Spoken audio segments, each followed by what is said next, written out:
Hi guys, সবাই কেমন আছেন? আশা করি সবাই ভালো আছেন। আলহামদুলিল্লাহ, আমিও ভালো আছি। তো সকাল সকাল চলে আসছিলাম পাতানটাকে দেখার জন্য। আসলে ঝড় বৃষ্টি হয়েছে, রাতে অনেক প্রচণ্ড পরিমাণ ঝড় বৃষ্টি হয়েছে। তো আমি বাতানটাকে চলে আসছিলাম। বাতান থেকে এসে আবার যেহেতু বাসার দিকে যাচ্ছি, তো আপনাদের দেখাচ্ছি রাস্তাঘাটের কী অবস্থা। তো এইদিকে আসলে তেমন কিছু না, ওইদিকে কাইচাবাড়ি ডুমবাড়ির সাইডটাও অনেক প্রবলেম। রাস্তাঘাটে 10 থেকে 11টা কারেন্টের খুঁটি পড়ে গিয়েছে, এবং যেগুলো টিনের চালা ঘর আছে, অনেকগুলো ঘর চালামালা রাস্তায় এনে পড়ে রয়েছে।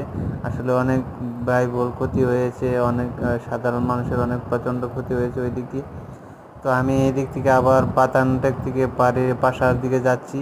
তো এই সাইডটা আপনারা দেখেন যে রাস্তাঘাটের অবস্থা এবং ফসলের জমির যে অবস্থাগুলো দেখেন, আপনারা দেখতেই পারতেছেন সবগুলো একদম একাকার হয়ে গেছে। তো এই দিকটাতে একটু ভালো দেখা যাচ্ছে, মাঝখানে অনেক প্রচণ্ড পরিমাণ ক্ষতি হয়েছে। তো দেখেন আমি বাসার দিকে যাচ্ছি, বাসার থেকে যেহেতু আবার আসতে হবে, তো আমি এই অটো করে যাচ্ছি। এই অটোতে আবার ব্যাগ আসবো, তো সেই জন্য আমি এই অটো নিয়ে যাচ্ছি। তো খুব তাড়াহুড়ো করে যাচ্ছি। তো সাইডে আমি আপনাদের দেখাচ্ছি যে কলা বাগান, গাছ এগুলো পড়ে গিয়েছে, একদম মাটির থেকে গোড়া থেকে উঠে গিয়েছে, এবং অনেক গাছপালা ভেঙে গিয়েছে, রাস্তাঘাটে পড়ে আছে কারেন্টের বিদ্যুতের খুঁটি।